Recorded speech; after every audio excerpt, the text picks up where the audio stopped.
All right. I actually know for sure one of them.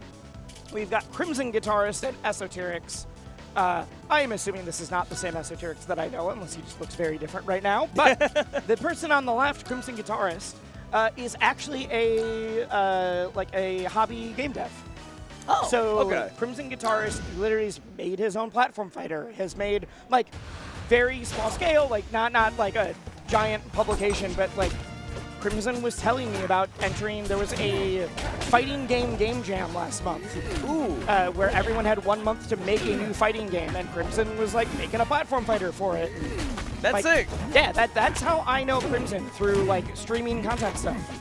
I love to see somebody who will clearly understand ins and outs of games. Yes. In this case, understanding that Kragg, powerful character, you get knocked off stage, good luck getting back, buddy boy. Unfortunately, there, Crimson was the Forsburn. Yeah.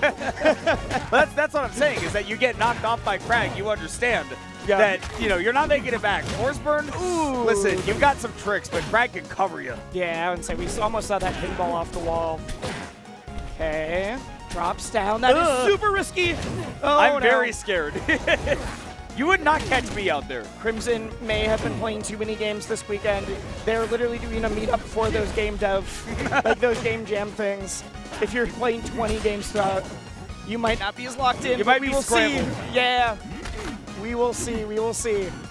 Well, we'll see. Certainly not over, though. Esoterics, man, a lot of these meaty aerials just finding a lot of connection. And I think a lot of it's coming down to so far, Crimson just has not been mixing up those recoveries, right? So seeing a lot of Esoterics just kind of waiting for that recovery to hit the stage and then doing Kragg things afterwards. Crimson's kind of been doing the whole W play style.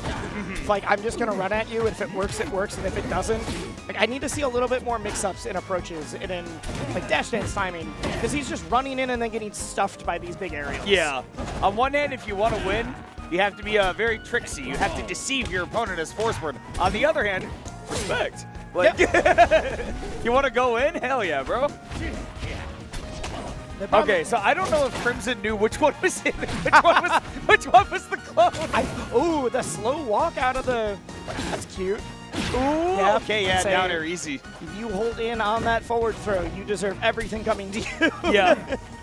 That's, I mean, the Forsburn's never going to kill you with a throw, right? Like, unless it's a back throw, but you're always just going to hold away. Like, whatever direction Forsburn is facing, hold that way. Ooh, okay, we still got smoke. The one smoke patch? There was literally one. You sniped that out of the air. Well, and that was like 2 frames before Kragg took away that smoke, too. Kragg was trying. Ooh. Crimson has been playing better as this has gone on. I think it might be a little too late for this game 1. Yeah. Yeah, drop kick. Well, and that's the thing. If you are like, hey, I've been playing a bunch of different games, I know what I'm trying to do, but maybe my timing or my spacing is just slightly off for these different reasons. Kragg is the kind of character that will blow you up for that. Yeah. Like, oh, your spacing is slightly off. Here's 12 forward airs. Your muscle memory better be solid. It's your, like, Kraggs and Loxes, any of the big body, I'm going to hit you super hard characters. If you're like, oh, I don't even really need to, I just have to wait for them to miss space and then I hit, all right, cool.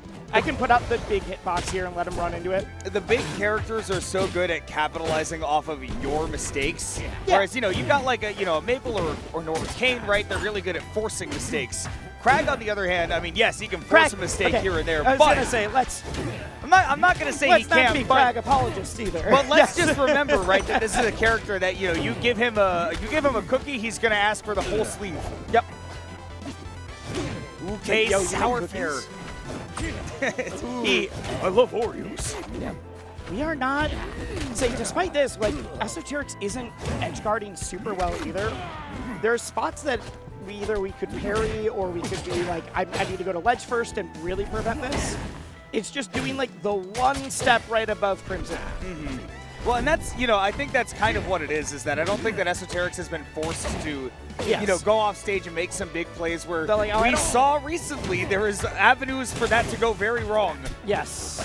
Like, I don't need to force this. I can just, you're not sweet spotting, so I'm not going to bother covering the sweet spot.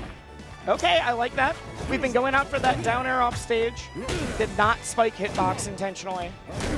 Yeah, I like that Crimson has been willing to go off stage as well, not be super afraid of Kragg, because I do think that Forsburn having a disjointed hitbox and having moves that are relatively quick as well, so you don't get hit by any of those recovery mix-ups from Kragg. I think that it is proper for Forsburn to go off stage, scared away by the rock, though will be missing the ledge and on the last stock of the winner's bracket. Yeah, I mean, this is literally round 1. Okay, grabbing at the very bottom of the ledge. Esoterics making up some space, definitely really commanding the center stage to the grab. It's one of the, neither of these two is sort of blocking. We don't shield. Yeah, we like to play and have fun. Yes. Ooh. What was that? Oh, I think the grab hit the pillar before it appeared. So the pillar broke right away. Yeah, because if you're grabbing the ledge, pillar cannot exist, but neither can that final Forsburn stock. Esoterics grabbing that 2-0 victory. Nice little wave for the crowd there, but CrimsonGuitarist will be trying to make that run through the losers bracket. For now, we've got one more Kragg and winners.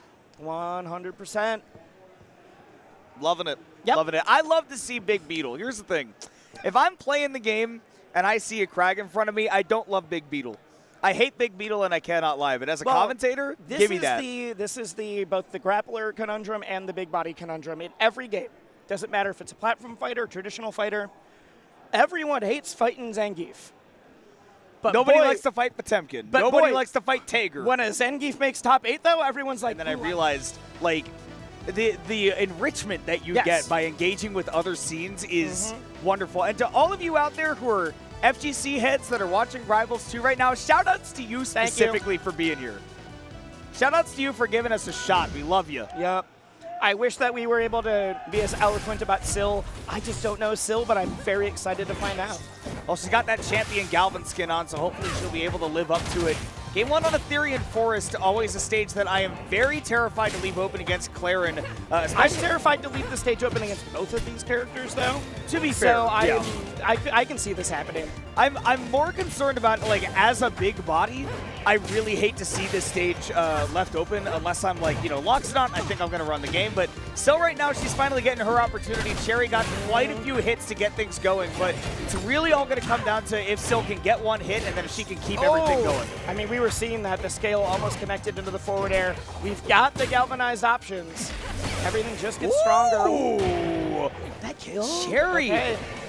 Certainly the tip are very strong, and the blast zone's not large in any direction here on Ethereum Forest. I think the DI was a little rough, but I'm going to tell you, it's hard to find a good direction on Ethereum Forest DI.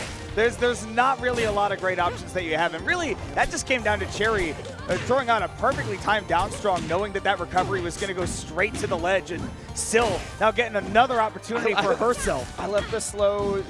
Oh no! Oh no! I was going to say the throw into Nair up air loops are always fun. There's still, well, no, there's not anymore. I was like, there is still a drill over on that side. We don't have any place currently. Going above the ledge right there, maybe trying to catch Cherry charging another strong attack, but instead just retreating to center stage, barely whipping on that tipper, and instead going to eat a reverse fair for your effort. So Cherry down to last stock. And this is why I am scared to fight Galvan on this stage, because you DI wrong once and you're like, oh, I'm dead at 60. I'm dead at yeah. Same applies in the other direction though, right? You just got to be comfortable playing a game where nothing is for certain. Ooh. Get the up air, we get another. Oh, that order was perfect. Oh, misses. That was exactly what you needed, though. Wow. The ideas were there. We just start putting it together. That would have definitely killed, too. Yeah, it was really solid stuff there, but I still don't recognize tip or F tilt right there. Trying to get right off the ledge. Still played a really close game 1 right there.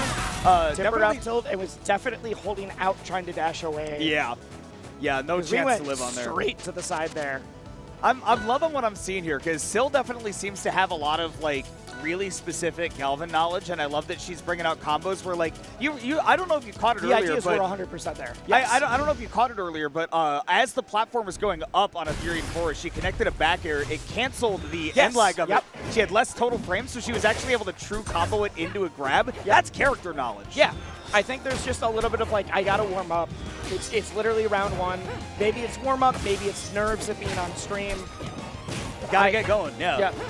Well, and this is, okay, so I've already seen more movement than we were seeing from that game, too. Exactly. Yeah. Well, and I think that being on a bigger stage like Rockwall is going to give you the opportunity to use that movement. What I was concerned with on Ethereal Forest is that as a big body, Clairen gets one hit and it's really hard for you to escape, but here on Rockwall, you still get the benefit of those really close side blast zones. I think that's like just you're going to see here. I'd say that was it, except we still have the platform. You gotta finish the food. Oh, the back end of the forward air. Let's go. Oh, beautiful stuff. Missed the recovery, though. She did not remember that she already used the wall jump to make that combo happen. She did the cool thing already, though. Yes. That is the, like, all right, I'm getting my brain back into this. Sometimes you just gotta hit a sick thing so that you're like, oh, wait, I know what I'm doing. Well, now we're good. Now we're good. And you know what's good? You can still put that in your combo video because the SD came like a couple seconds after. Perfect. It's not. You don't have to do a suspicious cut or anything. No one will ever know. No one. Oh, beautiful stuff to pull the platform up. Again, the character knowledge from Syl is so good right now. I don't think we needed to have a platform there in the first place, but you know what? We still pulled it. So, you know what? Just to be sure. It is that call of like, even if it's clear it's a bait, you're like, but there is a Galvan platform that I could mix up my recovery to right now. And it is like, of course he's going to take it away. Like, it is. Wait. Yeah, Syl is really, she is definitely putting that, I mean, like, the control over here at the ledge, Cherry has not had an opportunity to counterattack out of the corner. Like, it may be 2 stocks to 1, but that's because there was an SD. Like, Syl, she has been in full control this entire game. Is already willing to play more aggressive, uses the invincibility to get that forward air out. The parry on the return from the boomerang. Yeah, no fun zone activated, so no ability to use that magnet at least for just a little bit longer. Deep off stage. Doesn't get the tech, but also doesn't clean up the edge guard. Nice. Like the simple and clean recovery right there. Tipper into non-tipper, not going to be enough. Galvan's a big boy. You can recover here still, but you do got to mix it up. Cherry doesn't get to ledge though. Okay. They're both scared. They're both so scared, which, I mean, I get it. I get it. I'd be scared too. What are you? Okay. Oh, we're playing and having fun. I was so scared that we were going to save Cherry and SD. Now that would be a problem. Yeah. Because I was like, problem. if you go out and hit, there's a chance that you send back to the stage, and that Cherry's just like, well, I can tech now. Thanks, I didn't have a jump before. Now I'm good. To be fair, though, we haven't seen Cherry tech any of these back airs up against the wall. Every time the Galvan goes off stage, we've seen that ricochet into the forward air, which is, to be fair, like we see Mystery Soul do that a lot. You see a lot of the top Galvans going for those combos because even if you tech, you're still in a pretty advantageous position as the Galvan. But if you're not teching, it's just, all right. Free combo. Thank you for the meal. There's a free plate here. What do you want? Well, I'm really excited to see game number 3 here. Definitely a great stage pick for Cherry. I think that this is easily one of Clairen's best stages. Because, I mean, having a huge platform that she can cover with that sword, I think this is like her home. Up tilt on Godai goes hard, Yeah. Or in this case, the underground arena. Yes. It's Godai, but with cool music. And better lighting effects. You ever see the Ranno charge needles on this stage and it just glistens? I've not actually. It's really cool. Yeah, it'll just like the light reflects off of it. It's pretty sick. Spot dodge. Cherry is up. Yeah, did see a pretty unfortunate SD there from Syl. We've seen it a couple of times that I think she just like was still in end-lag or lost track of a resource that she thought she had.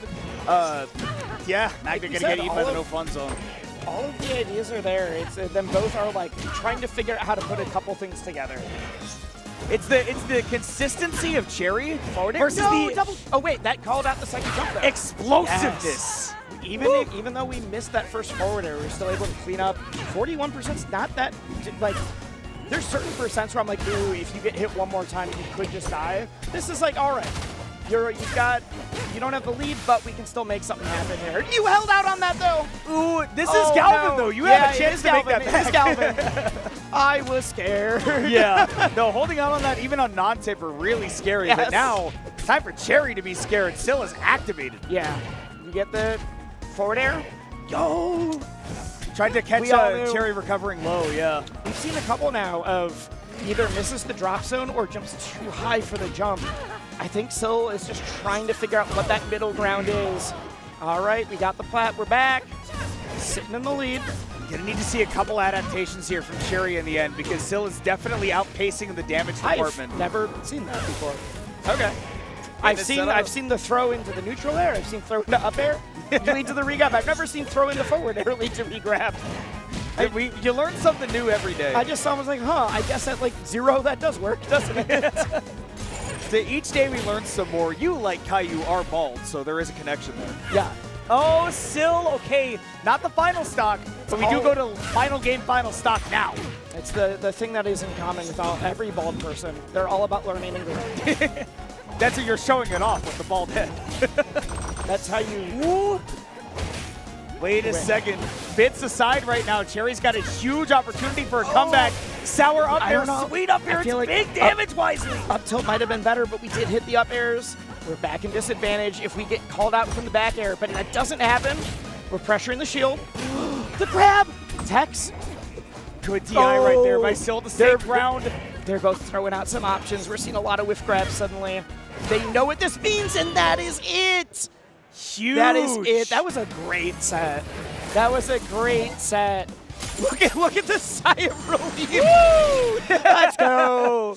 Man, she played really, really well. I mean, we saw in that game one, right, that I think that we saw a lot of Cherry, like, bringing that overall plat fighter knowledge, right, playing a lot of really solid It was the solid fundies. It was the, like, I can play Clairen, I can up tilt, I can do these things, where Sil was coming in with the, like, here's the weird Galvan stuff that maybe Cherry doesn't know because it's not Cherry's main focus. 100%. Yeah. 100%. And meanwhile, yeah, Sil just showing off, like, the power that you can gain out of knowing your character, knowing your combo routes, knowing how deep you can go off stage. Even though we saw a couple of SDs, largely going out there really paid off for Cherry. The boldness to be like, hey, even if I don't hit this, I know that I can still recover. I know that I can force Cherry into if you're active in the category, always trying to find a stream to have up on the side, you've had Zap stream up before, for sure. Now, I'm interested to see what they're going to do in person. I haven't seen a lot of Zap play non-online, right? Sure. So this is going to be a lot of fun for me, especially this is my third time commentating Absa Ranno today. I don't know why. This is just the matchup of the weekend, I guess. The goats are running it right now. I don't know what to tell you. Zap also with the skin that is clearly designed for them. It's not. They got very lucky. But if you told me that it was designed for them, I would believe you. And on the other hand, Stango gets his own skin in the game. Wow. And Wisely has 6 icons in the game for some reason. Wow. No, 7. That's someone needs to shut that one down. No, I didn't mean to. No, okay. Yeah, hey, you have nobody to blame but yourself, buddy boy. I should run fewer events. All right, so game 1 here, HundoP, absolutely going to be a combo ring mania is what I would expect out of this, right? Normally, this is a slower matchup. This is one of the few stages where it can go quick. I mean, it's slow, but it's volatile. It's one of those, like, if the Ranno's edge guarding is on point, you get the goat off stage a little bit below the ledge. That's combo food, but also Absa, when they get the right hit, can just take someone for a ride, and in that case, we are out of there. Runs right into the Thunder line, and we are starting combo round 2. This is not Rivals 1 that doesn't hit above the plat anymore. Thank God. that would be a problem for me, honestly. Absa could up tilt below platforms and hit. Yeah. But in the most affectionate way possible, Rivals 1 is an evil, evil game for evil people. And I mean that with all affection and love. There's a lot of Rivals 1 stuff still happening. If you are a huge fan of that game, literally they're getting, local scenes are growing for that right now. Yeah. It's been sick. It's a great game. But listen, I mean, I think everybody, if you play a game, you should have some evil in your heart. Like, there's a reason that Marvel vs. Capcom 3 is still going to these days. You can't tell me that that's not an evil game. No one plays Marvel because they really like getting caught in 40-second combos. Yeah. But they play Marvel because they really like catching people in 40-second combos. Exactly. And Rivals, honestly, kind of the same thing. You don't play this game because you love somebody comboing you to 100% and then getting a sick read. It's because you get to do the same thing. Yep. The amount of people that talk to me, they're like, Wisely, I love Rivals. It also makes me more mad than almost any other game. I'm like, yeah, I get it. If you've ever watched Tony play this game, like, He's like, That's yeah, true. I love this game. It pisses me off so bad. Yep. I've heard that from so many people, and I'm like, you know what? I get it. If you like the evil stuff, you'll put up. Because if you got evil things, everyone else has to have evil things too. Well, hoping we'll get to see a little bit of evil here from Frank. So far, it's been the Zap show, and it's really just been that spacing game, right? It hasn't been super aggressive, rush you down. Even though Absa can do that on this stage, it's really just been playing that spacing game where it's irritating for Ranno to try to air-to-air opponents. Because Absa on this stage, never mind, we're not going to talk about Absa on this stage anymore. Was going to say that Absa on the stage can do a lot of the quick attack cancels, the zip into I just immediately land on an action ball on the platforms. We didn't even need that to get the clean 2-stock. Well, and to be honest, I think that from my personal experience, that's one of Absa's best tools in this matchup as well, because Ranno does have really large aerials, very lingering aerials, and he can approach you vertically, but really only directly vertically. If you're at sort of like a 45-degree angle from him, he'll have a really hard time approaching you unless his RARs are like super, super clean. And even then, they still kind of have to predict it. Yeah. And you're not going to get a lot of combos off of that either, right? So I really like, you know, being able to see, okay, let's get a closer blast zone. And honestly, if I'm Frank here, you go to Rockwall, I'm thinking there's a lot of vertical approach on this stage. Just speaking frankly. And I think that you can counter-camp your opponent a little bit. I think that as Ranno, you can be fine not controlling the pace of the game and waiting to see if that Absa will be making some opportunities for you to get in. The problem is, every time that's been going on, it has come out with Absa on top. Off the top, speaking of, there we go. And now you do not get to play that game anymore. You now have to make something happen. Yeah, well, and now it's just going to be the dash around you, right? We're just going to be assailing with all of those up Bs, Drop like you shield mentioned. a little too soon. Something that I'm looking for.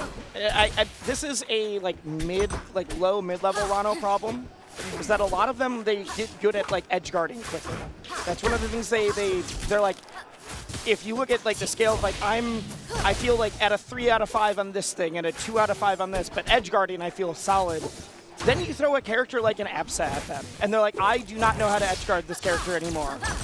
They're like, I need a character that isn't super floaty, that doesn't have the weird double jump height. Yeah, it's not an edge guarding matchup for sure, right? This is definitely It can be, but it's basically a fully different flow chart, fully different style. Yeah.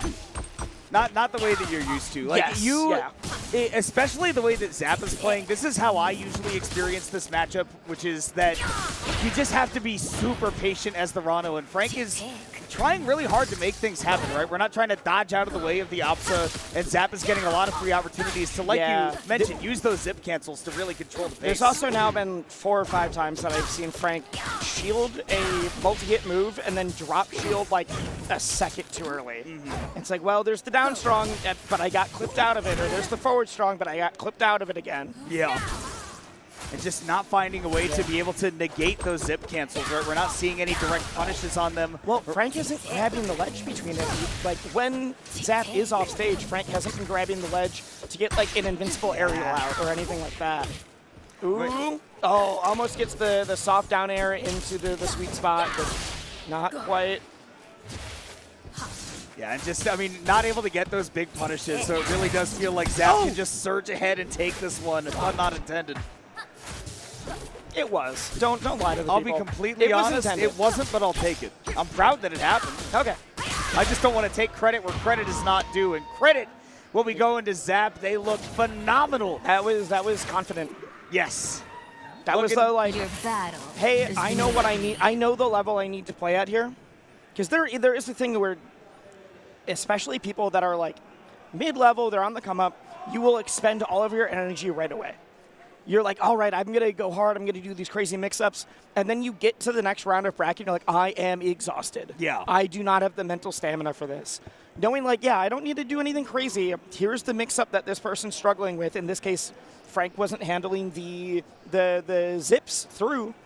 And I was like, all right, I'm going to keep running that until they change, until I have to do something different. I'm going to run it. I'm going to do the easy bait combos here. Yeah, he's like, I'm going to leave it counter pick advantage does matter, but if someone's like, the game 1 counter pick advantage is, it's like, yeah, if I get the most neutral versus the second most neutral. It's like, okay, fine. At this point, That does it shouldn't make the difference if you're winning or losing the whole set. All right. Well, game one going to be on Metal Graveyard, so let's see some stocks explode, baby. These are two characters that can blast zone each other. They also very both quickly. love this stage. Yes. Absa on the stage is like oh, you DI'd in wrong. 2 sweet spot kicks, you're dead. And then we all know the terror of Clairen, any disjoint sword character on this type of stage. The movement's getting a little bit more confident.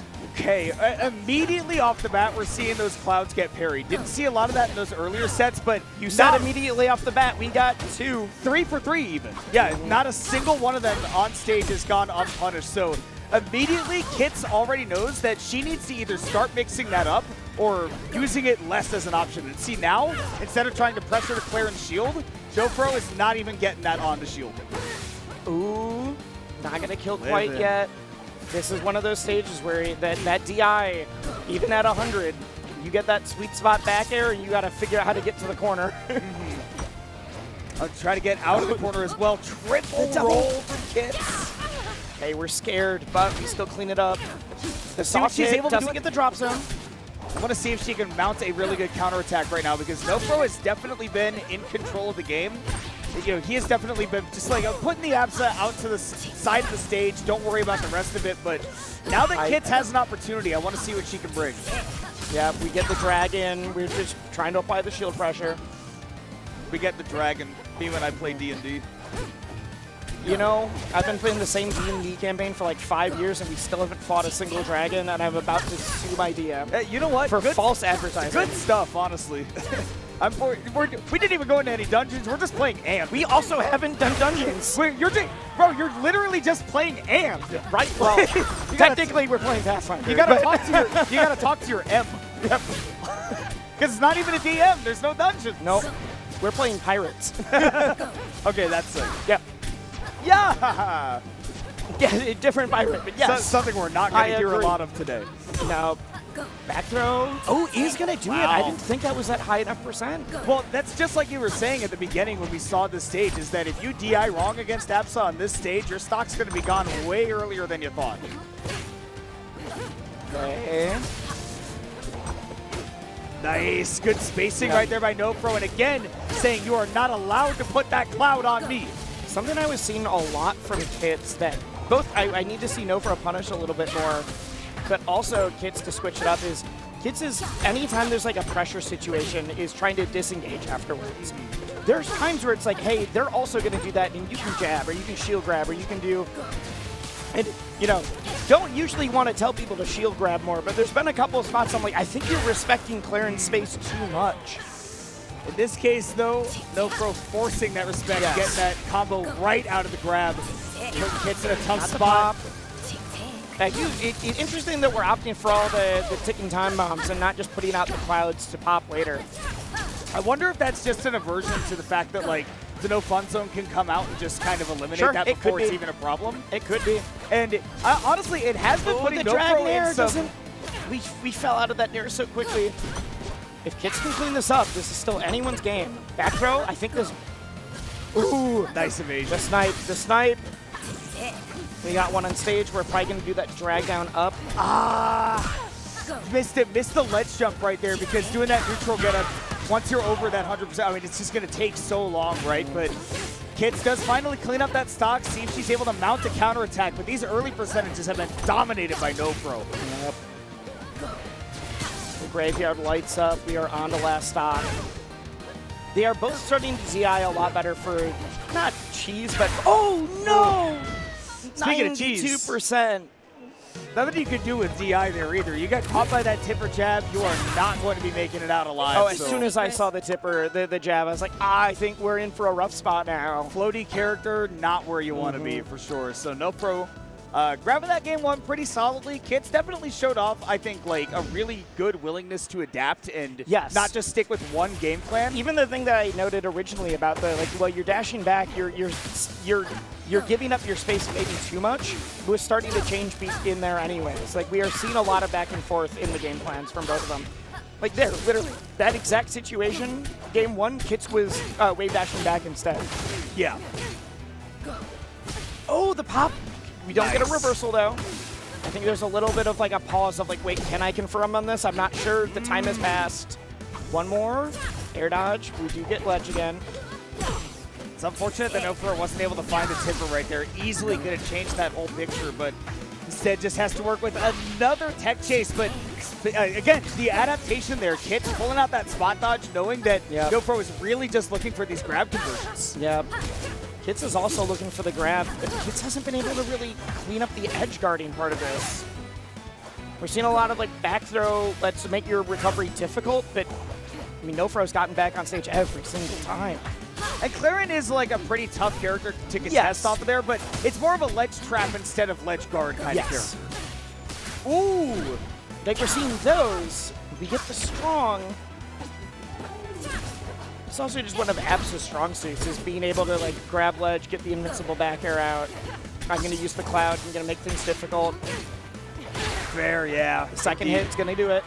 Just again, going to do it. Being a floaty character is really, really annoying against Clairen because once you get to that like 80-90% range, a lot of the tippers start killing. It's kind of just going to start being a checkmate because she has so many routes she can go into depending on where you DI. Ooh, TikTok. That's what I'm... Kits is starting between that and the Thunder line that came out earlier that was just raw in neutral. I feel like Kits might be getting a little too anxious. We're definitely pushing to try to make something happen here, but NoFro really taking advantage of that right now. And at 67%, this is actually tipper F-strong range. I hate that you're right about that, but you are, okay? You can't let the whole number be ruined, bro. No, I wasn't even thinking about the number. I just meant the fact that that is as low as you can be and still have tipper F smash work. As Absa. I mean, it is on. It is on Rock. Right? Yeah. Crystal Oasis in this case, but yeah, like it's a scary stage to be on. Rock wall in disguise, yes. Okay.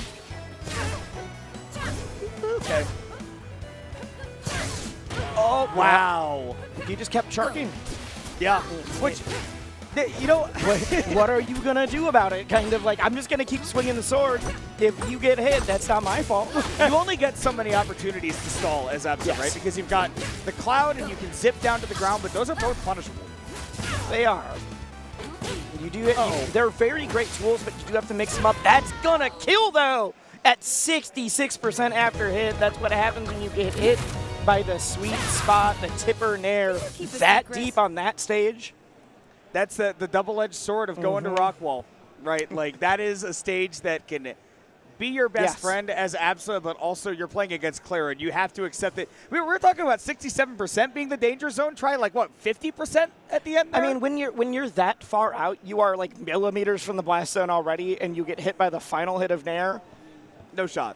Yeah, like, you're going way away. That's not even like, oh, Clairen did whatever, or I DI'd by this. Just like, no, that is, you put yourself in a rough spot. You should not have been there. Which, again, like, big top 8, or especially something like a fighting like a Hero or Evo or something, if there's a Reina that makes it and then also hits the 3-count pummel, the crowd is going to lose their goddamn mind. Gonna go nuts. They're like, I don't know what happened, but this is crazy. Let's see if we can get one of them here. Game number 1. Oh, no. Going to the scariest stage imaginable. Listen, I know that Zetters feel very comfy because they get that kill power on this stage, but I want to be as far away from the ledge as I can against Reina. Yeah. That's kind of my MO. We do got the CV, the combo breaker Zetter, though.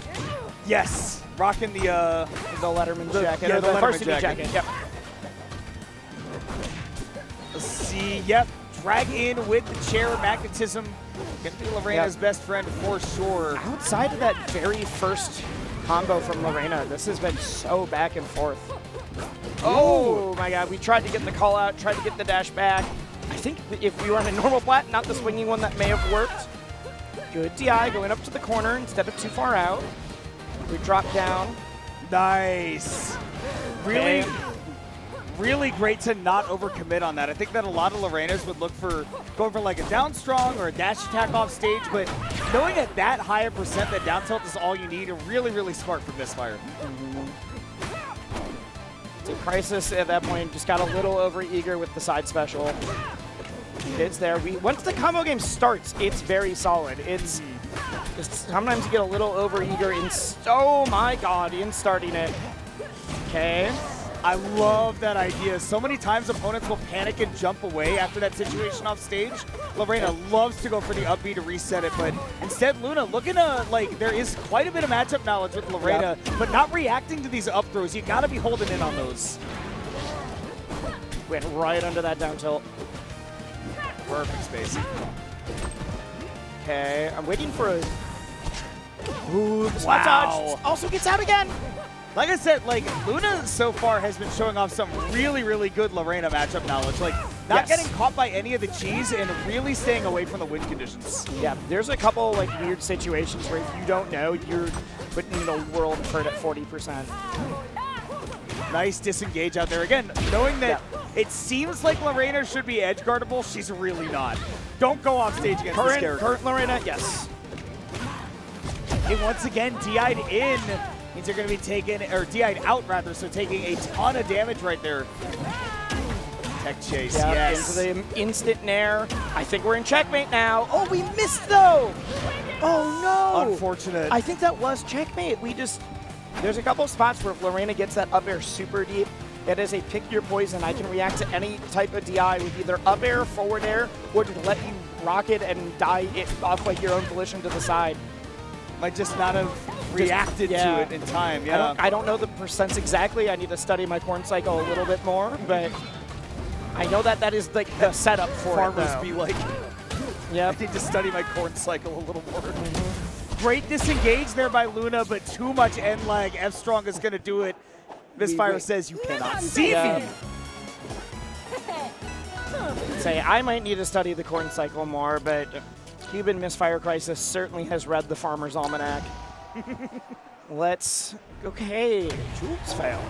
Just trying to get a little bit more stage.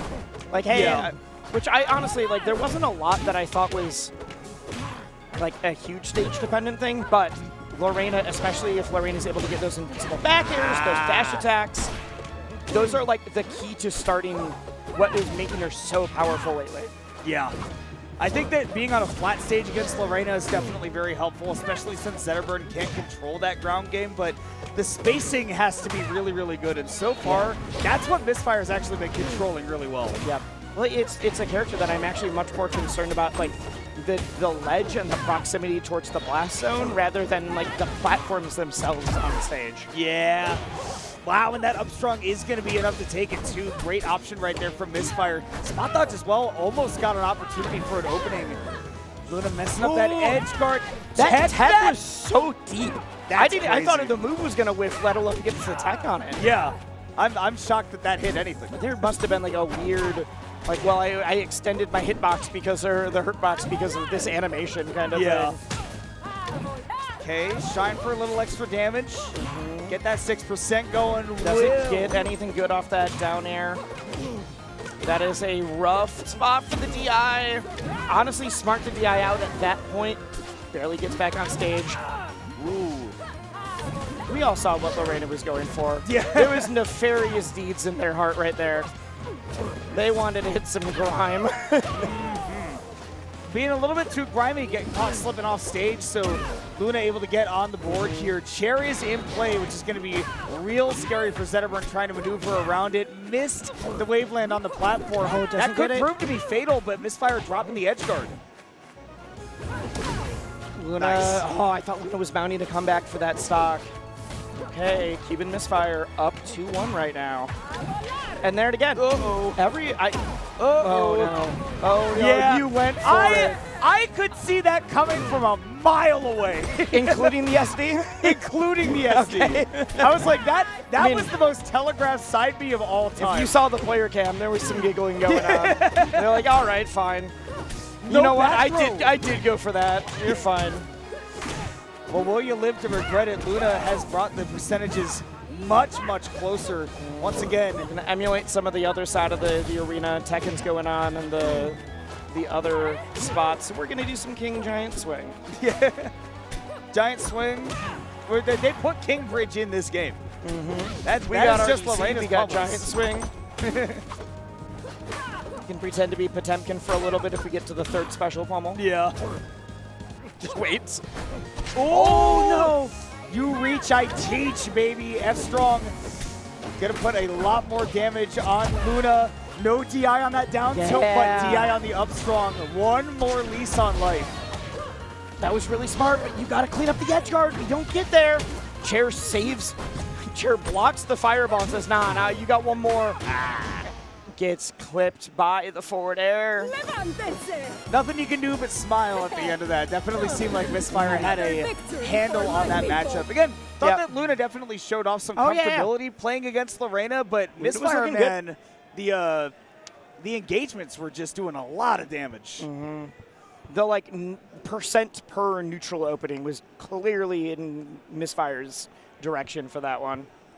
Yeah. So really good stuff. I'm always happy to see a Reina doing sick stuff. I think that the character is like a little underplayed for like what she is, you know? Apparently the character population at the higher elo is not what I need. He's ready to take some names. What you want all of your prospective lawyers to be doing in their downtime. But what can he do against the Mad Taunter? I don't know what the legal system has to do with. I don't know how they handle taunting. I just don't know. Does that count as harassment? I think the judge tells you to shut up. Yeah. Like, what's the deal here? What's the deal here? We got the Mad Taunter on Wrastor, though. I'm looking forward to this. All right. Well, terrifying venue for game one. Oh, dear. I mean, Wrastor does... Both these characters like this because they can thrive off the edge guards. You are so close to the edge at all times, and Wrastor really can pull you towards the blast zone at any moment. The thing is, I mean, Bbatts is barely getting hit right now. We're at 13%, and it was mostly incidental off of like, well, you clipped me out of my edge guard, but I'm still making it work. Yeah. This is the really scary part about going up against like the top of the top level players. I feel like the difference between high level and top level in this game is that if you make a minor mistake, you can die off of it. Yes. Like, there's full stop. There's not even like a yes. And here's that. No, it's like, yes, that is true. That's exactly what Bbatts has been doing so far. Lots of unanswered damage. Great RAR with the quick double jump to land that back air, get that express delivery to the blast zone, which, like you mentioned, with these blast zones, with these characters, you are hand delivering them to the door. Say, Mad Taunter, I'm sure you are good, but Bbatts isn't letting you show it at all. This is all been the Bbatts show. Oh, drifting back to the ledge there is so bold. That is so bold. Calling out Bbatts for maybe looking for a little bit of swag. Trying to still end this game in under a minute and a half, but Mad Taunter back to the ledge. Still trying to dig into that first stock, but... I mean, that was the call out, and if you DI in, I got this. If you DI out, I also got this. Billy Bbatts. Bbatts is singing along and dancing to something. I'll have to ask Billy what the music choice of the day is later. I have some ideas, but... I do too. I just don't know if any of them are right now. We're running it back. Running it right back. The confidence. Honestly. And like this is... I said the confidence. I then looked at Mad Taunter's player cam, and I want to take... I might want to take that back, actually. I was thinking more of like, even if it's not confident, it's the like, I got messed up and it wasn't because of the stage. Yeah. And that's fair. That's valid. Well, listen, if anything, I can already say that the VOD for this match will be longer than some other sets that I've commentated before. Shout outs to my boy Spark, who's making a cool platform fighter as well. Got beaten by Lima in two and a half minutes. That's the full VOD. It's pretty awesome. Full set? All right. Full set. Sick. Yeah, that was in Smash 4 also, so it was... Oh, wow. Okay. It went quick, but... Yeah, Bbatts, okay, so biting into the second stock already, building up some quick damage. Got one more, we got two more, no. Oh my goodness. DI as well. Okay, honestly, you getting sent to the left is a new lease on life, but it is a lease that I think might have to get paid soon. Wow. Off the top. Yeah, Bbatts just ready to cover everything. Again, like, if you leave even the smallest opening against a player of this caliber, you are going to eat a lot of damage for it. And what we need to see from Mad Taunter is just the ability to, open that up and get one big combo of your own. Nice parry right there, but no big follow-up afterwards. Ooh. Oh no, are you gonna die because of this? Oh Yeah. my god. Billy. The quick grab. Not even going for any swag, just clinical.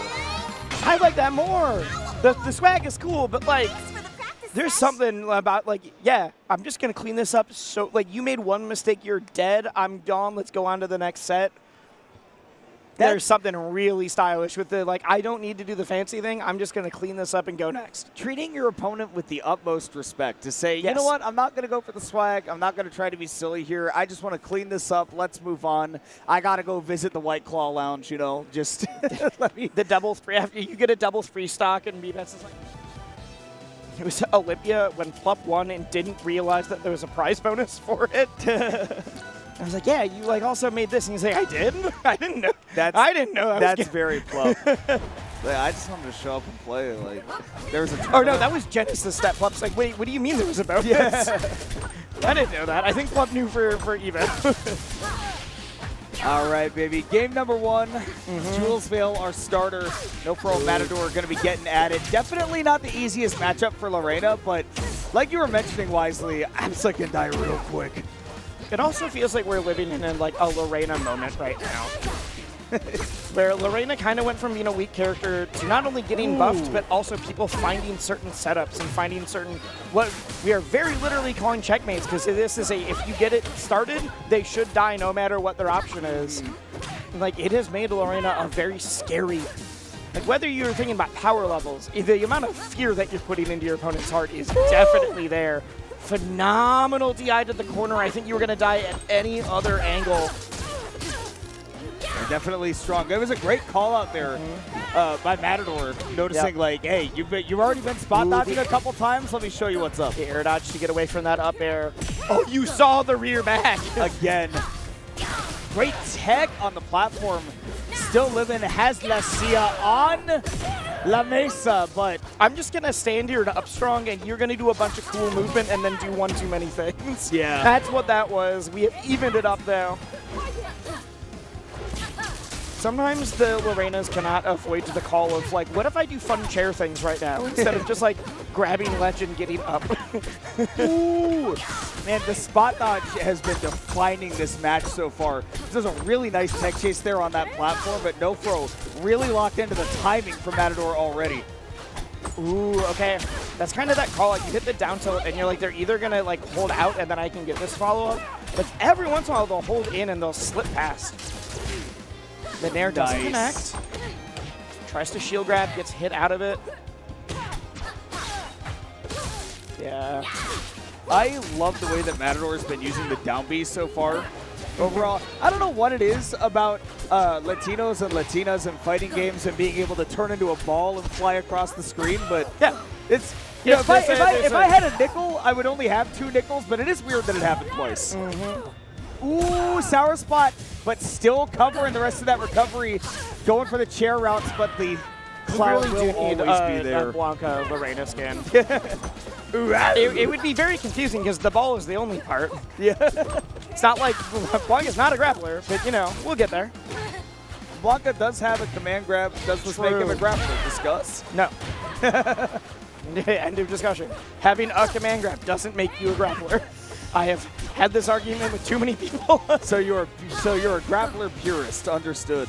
Not a purist, but like, it's got to be core to your play style and your like game plan rather than just like you have a command grab.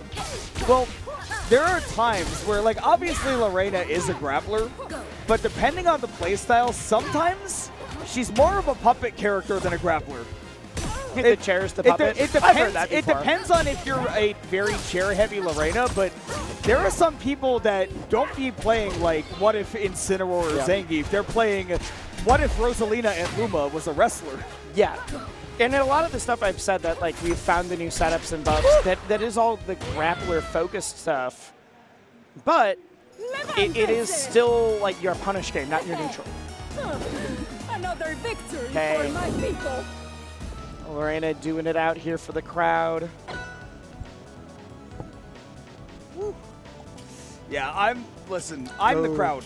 She's doing it for me. every time I get to see this character, she has the most wild setups. And even if I'm surprised you don't main Lorena based on all of this. You know, you say all this and then you keep back airing me off stage with Ranno. You know what it is? You know what it is that I don't feel like I can do, I feel like I'm disservicing her. That's all it is. You're either too pure of heart or don't have a pure enough heart and we can't figure out which yet. It's the chair, man. I don't know. I play grapplers, I don't play puppet characters. That's fair. I'm still trying to figure it out. And I play puppet characters and I don't play grapplers. Exactly. Well, okay, I kind of do. But by our powers on combined, accident, I'll play grapplers. By our powers combined, neither of us can play this character. Nope. I play puppet characters and I play Maple because I like throwing people at Lily. He's not quite a puppet character, more a trap, but you know, scratches some of the same part of my brain. Ooh. Great call out right there from Matador, knowing that zip was not going to be able to find any purchase. Oh, the wait! You have to tech. I don't need to read this. I can react and you will be dead no matter what if I hit this. Uh-oh. Oh, that's so scary. The fact that like if you DI out or like in, if we get that turnaround back, like the turnaround suplex. Oh my gosh, I actually connected that up tilt, but Matador didn't believe. Okay, got the launch up. Gets one more. DI'd in? You had to get that air dodge. No, that was really smart by NoFro, actually, because DI in actually gives you a much easier chance of making it back to the stage and knowing that at that percent, you're not going to get followed up on. But Matador, man, still looking so because good. That's it. Because the way that grab works, it picks up off of Miss Tech. Oh, great waveland. Oh, just gets kicked to the face, Jesus. That looks violent. That's because it is. True. Okay. Get the up tilt. NoFro's time to shine. I want this to go down to the last stock again. Oh, yeah, we both responded the exact same way. Get scooped. One more. Get the pop. You're not the safe zone yet, but that up air. Oh my god, the movement. Man, Matador makes this character look so much faster than she actually is. And it's been getting faster as the game goes on. Oh, God. Wow, the perfectly timed roll. I feel like so many people there like, oh, I need to dash away from this. And they just, it goes a little bit further than they think and they still get hit. Yeah. That was, I'll say that was strange. Suspect DI, for sure. Yeah, but I thought that even with the DI, we were fine. Oh, God. DI away. Once again, NoFro knows the cheese. Not going to let all that happen. Ooh, okay, I think we are now in the up special territory.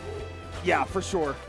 Especially on Merchant Port, no question. But instead, Downstrong just calling out the neutral get-up timing. Matador putting on for the people. Ooh, we are putting on for the people. Sigo siendo la Matador. There we go. Or I guess El Matador. I know Spanish. Saying everything except for the word the one word that most people do now. I did it right. I just did the wrong, conjugation. Yeah. Yep. Oh, man. Well, great stuff to Matador. Love getting to see, more Lorena. Going to get to see more of that on day 2. NoFro, again, with the Absa and the Clairen, both of them in the pocket. We've seen both impressive performances from both of them so far. Would not at all be surprised if – I would have to double-check if loser makes it out if in that match do you make it out on 100%, especially because it's so big for no reason. It's so much larger than all the other respawn platforms for some reason. I keep getting the shell in my coin shop, and I'm like, I'm not buying it. I don't want it. Dan, you can't trick me like this. I'm not SpongeBob. I don't want the shell. All right, we'll see who can shell out in this set. Cuban, Misfire, Crisis, and Shaman about to go at it. Lorena versus the Wrastor. And you can already tell this is a very different style Lorena than what we just saw. Yeah, this is beat the door down and hit. This is a lot more aggro. Lorena's got some great normals. I'm gonna put them in your face until you prove that I gotta mix it up. The big charge. We are playing with the toy off stage. That is exactly what you want. Missed the ledge dash. Always a little bit difficult to time that with the platform here on Metal Graveyard Fury Force, whichever one you want to call it. Back air. I thought that was bad DI for a sec. I thought that was going to be Blast Zone for sure. Like, should not at 100, but we almost got there. Oh, the great spike. call out. Let's say we're going to be alive, but we can rinse and repeat this situation. Oh my god. The tricky Q down air from off stage. Oh my god, I thought you were jumping into it for a second. Don't scare me like that. You got all those, what, 5 jumps? Yeah, you but can it use still to get looked around like it wasn't going to get high enough. Ooh, downer to reset Ooh, on the spacing stage. from both of them. They're just like, yeah, there we go, there we go. Very nice. The spacing on both sides of that was very good. You saw they were like barely tapping the shield. You were like, hey, I'm gonna hit and then drift. You're gonna work for getting this grab. You're not gonna hit any amount of. You're not shield grabbing here. You gotta respect me a little bit more. Greedy right there, though. Keeping Misfire Crisis missing out on quite a bit of damage, going for the second down air, trying to double dip. Yep. Shaman had the DI ready for that next one. Sometimes you want to get the second cookie out of the jar. Who stole the cookie from the cookie jar? It's Reina. It always is. Let's be real. If anybody's stealing things, hey. Tener ganas un cookie. Okay. The down air. Oh, almost gets the flip. Didn't expect the cross up either. That's strong. I thought maybe we would see the up either. I was also thinking like maybe you go for one more extension because we were at the right percent, but right in the middle of the stage instead of taking someone towards the blast zone first. Oh, no, gets clipped. Okay. There's been a couple times now where I've been convinced that we DI'd out a little too early. We're swinging, we get the claps. Up tilt does hit that moving platform if it's low enough. DI all the way into the corner. Perfect DI there from Shaman, honestly. Okay. So all the times that I was scared, then we get the perfect DI. It turns out Shaman knows something I don't. That up air is so hard to DI perfectly, too. Like, there's a lot of times where it's neutral. Neutral DI is the right option, which just messes with my brain. Feels so wrong. I've played a handful of flat fighters where neutral DI was the option for like a specific kill setup, and even top players every once in a while like, yeah, but it doesn't feel like it should. It does not feel right. Oh, I thought we were getting to the wall attack.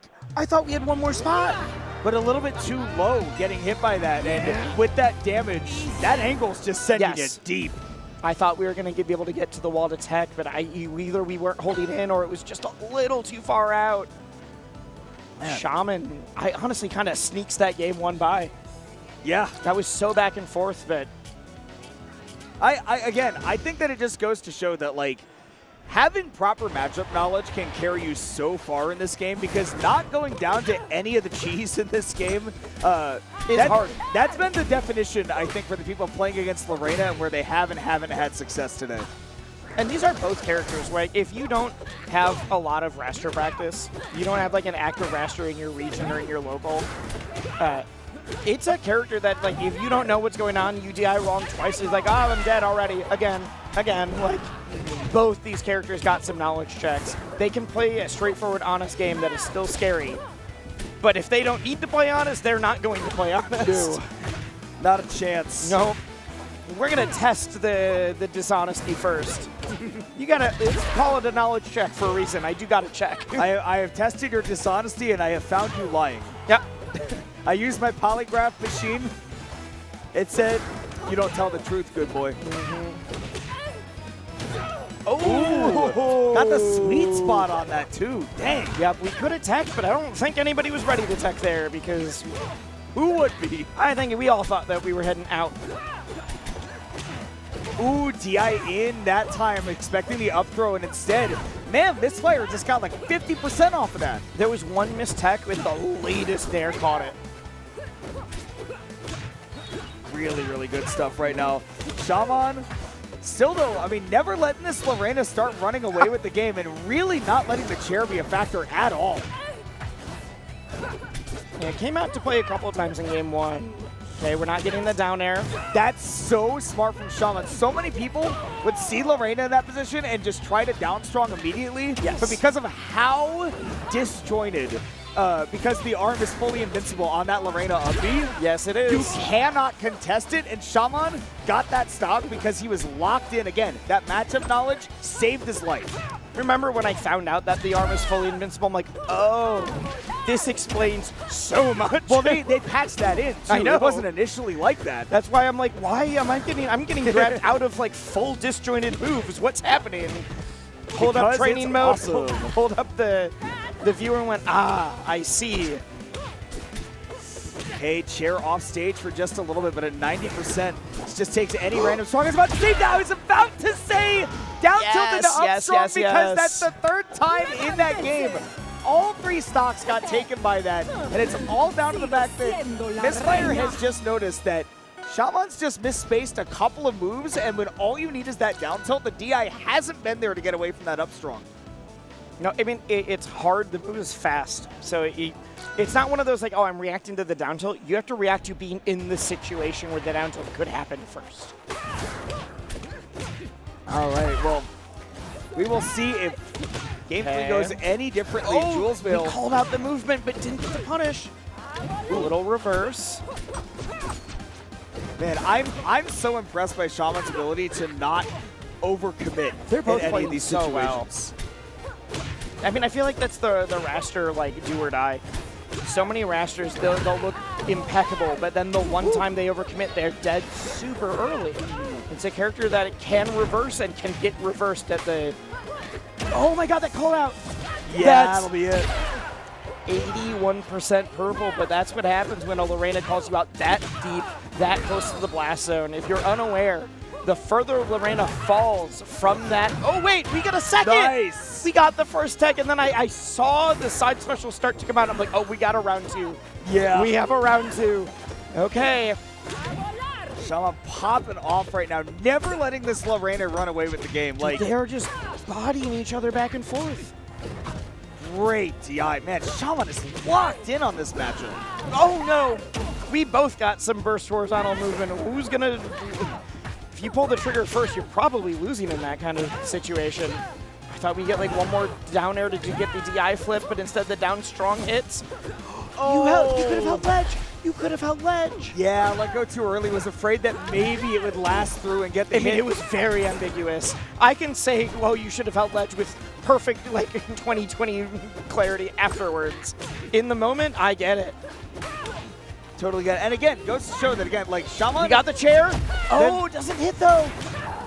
Shaman has been very risk-averse, but this time it's not paying off. It's given Misfire a couple of opportunities to get back into this game, and he's been taking real advantage of it. You saw the Reina chair pull, but it was not quite ready. Chair was not, the resource wasn't there yet, and instead, Cuban goes down 1 CMC.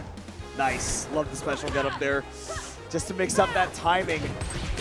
Seeing Shaman play with this lead again. Down tilt to the up strong every time against these floating characters. And wisely got last game, last stock. Okay. Oh, doesn't hit it.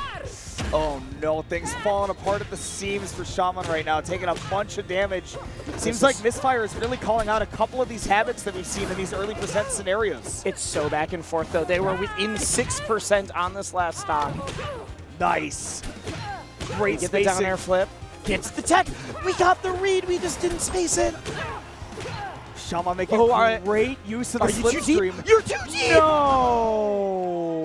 Oh, and you just saw the look that Misfire gave of like, I'm so sorry, dude. Not the way you want to see it end, especially when it came down to be so close.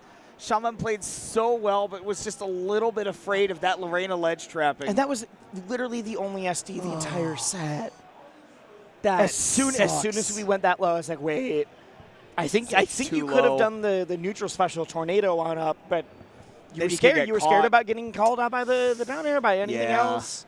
Man, that is not the way you like to see it end. I mean, Shaman's still in the bracket that was in winner's bracket side. Yes, it was. And I'm very glad because that was a good showing from someone that we... I'm getting there. Ooh, and I'm going to shout out Kumi for using the same skin that I use. I love the red Flower Mantis skin a lot. It reminds me of my favorite Pokemon, Lurantis.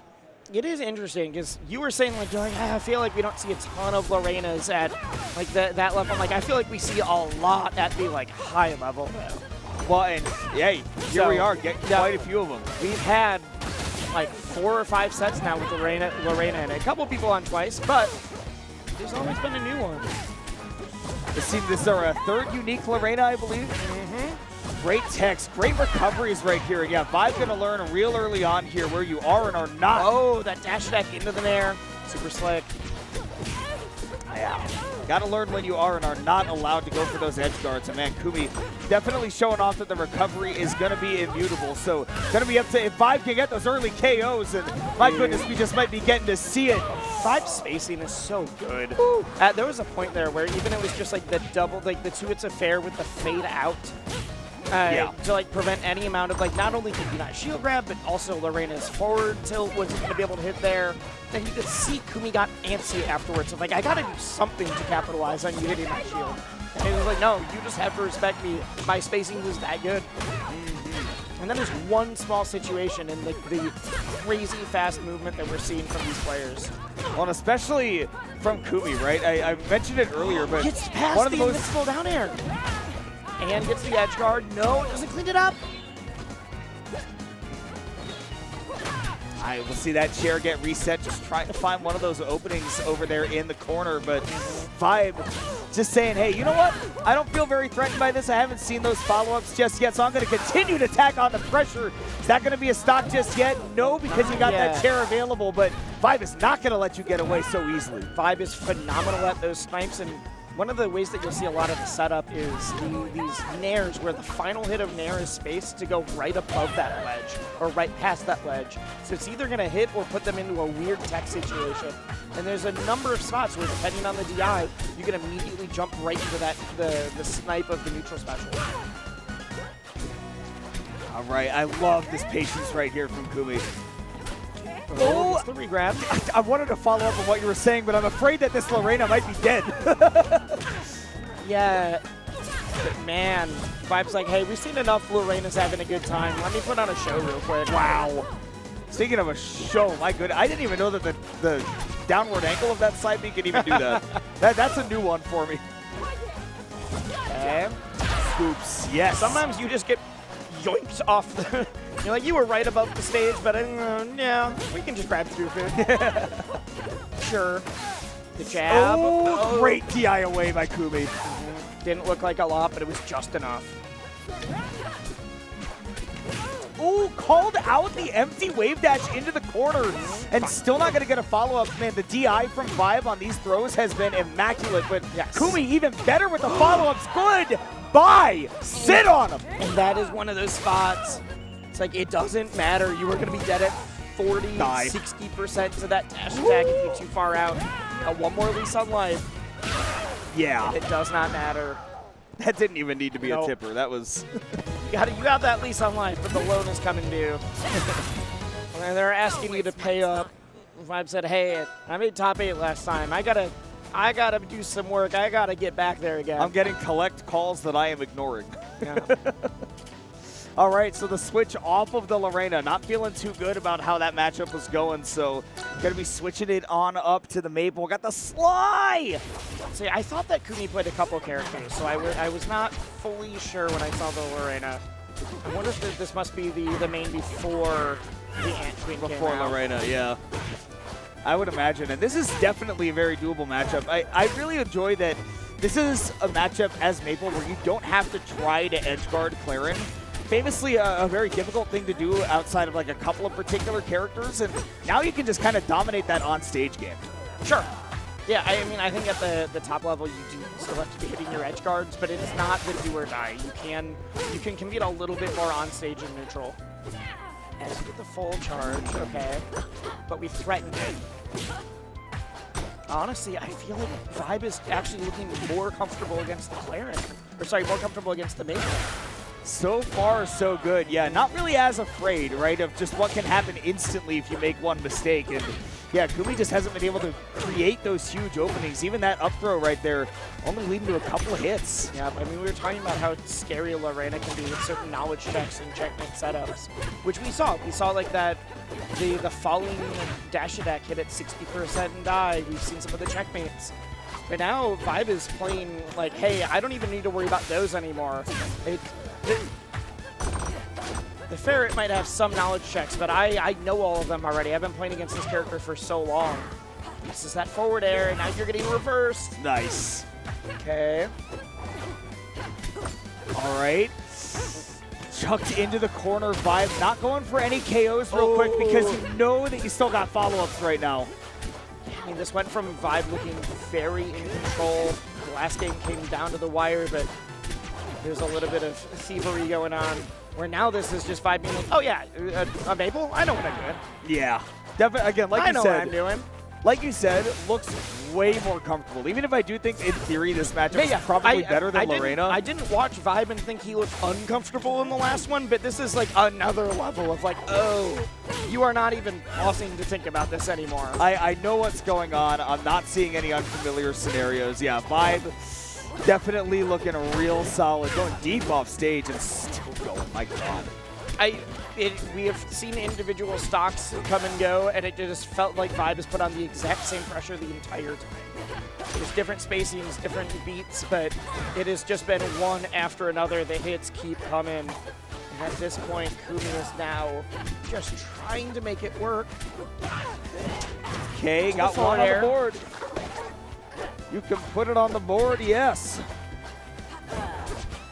Still at 115. I mean, it's just going to take one even non-solid hit, but a solid one will indeed finish it. We got the solid one instead anyways.